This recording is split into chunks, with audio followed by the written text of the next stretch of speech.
ಅಂತಂದರೆ ಅಕ್ರಮ ಸಾರಾಯ ಆಗ್ತಾ ಇರೋದು, ಅಕ್ರಮ ಸಾರಾಯ ನಡೀತಾ ಇರೋದು. ಹಿಂದೆ ಮರಳು ಬರ್ತಾಯಿತ್ತು, ಈಗ ಮರಳು ಸಂಪೂರ್ಣ ಬಂದಾಗಿದೆ. ಅಕ್ರಮ ಸಾರಾಯ ಅಲ್ಲಿ ಪ್ರಯತ್ನ ನಡೀತಾ ಇದೆ. ಮುಂದಿನ ದಿವಸದಲ್ಲಿ ಇಂಥ ಅಕ್ರಮ ಸಾರಾಯ ಮಾಡ್ತಾ ಇದ್ದಾರೆ ಅಂದರೆ ಗಡೀಪಾರು ಮಾಡ್ತೀವಿ ಮತ್ತು ಜೈಲಿಗೆ ಹಾಕ್ತೀವಿ.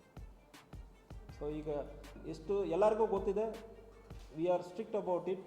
ಸೊ ಇದರಿಂದ ಅಕ್ರಮ ಸಾರಾಯ ಆಗೋದ್ರಿಂದ ಭಾಳಷ್ಟು ಅಪರಾಧಗಳಾಗಿರ್ತದೆ. ಲಾಸ್ಟ್ 1 ತಿಂಗಳಲ್ಲಿ ಒಂದೇ ಒಂದು ಮರ್ಡರ್ ಆಗಿದೆ. ಅಕ್ರಮ ಸಾರಾಯ ಕಂಟ್ರೋಲ್ ಆಗಿರೋದಕ್ಕೆ ಅದು ಒಂದು ಕಾರಣ. ಹಳ್ಳಿಯಲ್ಲಿ ಸಿಗ್ತಾ ಇರೋ ಸಂದರ್ಭದಲ್ಲಿ ಕುಡಿದ ನಶೆಯಲ್ಲಿ ಏನೇನೋ ಮಾಡ್ತಾ ಇದ್ದಾರೆ.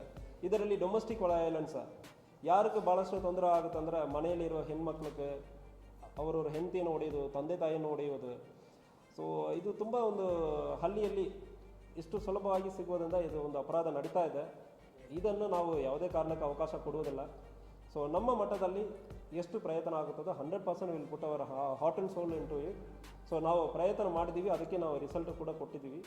ಸೊ ಇದು ಓಪನ್ ಟು ಆಲ್. ಇದು ನನಗೆ ಮಾತ್ರ ಅಲ್ಲ, ಈಗ ಸಾರ್ವಜನಿಕರ ಇದು ಇಲ್ಲಿ ಮಾತ್ರ ಅಲ್ಲ, ದಯವಿಟ್ಟು ಎಲ್ಲರಿಗೂ ನಾನು ಹೇಳ್ಕೊಳ್ಳೋದೇನೆಂದ್ರೆ, ನೀವು ಸುಮ್ಮನೆ ಇರಬಾರ್ದು. ಸಾರ್ವಜನಿಕರ ಎಲ್ಲಿಯೋ ಒಂದು ಅನ್ಯಾಯ ಆಗುತ್ತಂದ್ರೆ ನೀವು ಸರ್ಕಾರಕ್ಕೆ ಅದು ಒಂದು ರೆಕಾರ್ಡ್ ಆಗಿ ಹೋಗಬೇಕು.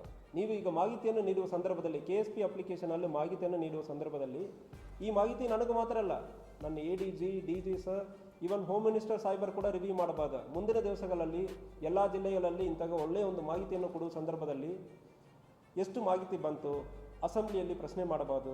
ಅದರ ವಿರುದ್ಧ ಪೊಲೀಸರು ಏನು ಕ್ರಮ ಕೈಗೊಂಡಿದ್ದಾರೆ, ಸೊ ಯಾಕೆ ಕ್ರಮ ಕೈಗೊಂಡಿಲ್ಲ. ಕೆಲವೊಂದು ಸಾರಿ ನೀವು ಮಾಹಿತಿ ಕೊಟ್ಟಿರ್ತೀರ, ಆದರೆ ಕೂಡ ಪೊಲೀಸ್ ಆ್ಯಕ್ಟ್ ಮಾಡಿಲ್ಲ, ಅದಾದಮೇಲೆ ಅಪರಾಧ ಆಗಿರುತ್ತಂದರೆ ಪೊಲೀಸ್ ಮೇಲ್ಗಡೆ ನಾಳೆ ಕ್ರಮ ಕೈಗೊಳ್ಳಬೇಕಾಗುತ್ತದೆ. ಸೊ ಜವಾಬ್ದಾರಿ ನಮಗೂ ಕೂಡ ಬರ್ತದೆ. ದಯವಿಟ್ಟು KSP ಆ್ಯಪನ್ನು ಉಪಯೋಗ ಮಾಡಿಕೊಂಡು ಎಲ್ಲರೂ ಮಾಹಿತಿಯನ್ನು ಕೊಡಬೇಕು.